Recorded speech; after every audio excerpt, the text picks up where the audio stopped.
My grandmother grew up in the slums of Prohibition-era Chicago.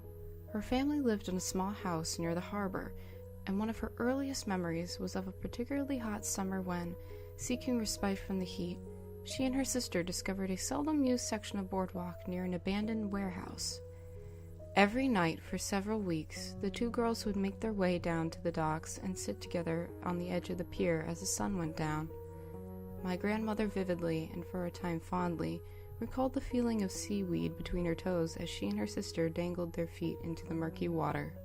It wasn't until years later that she returned to the pier and found that the warehouse had been demolished. Curious, she made an inquiry to the Department of Planning and Development. Apparently, the warehouse had been owned for a time by the mob, who was using it as a base of operations for a local prostitute racket.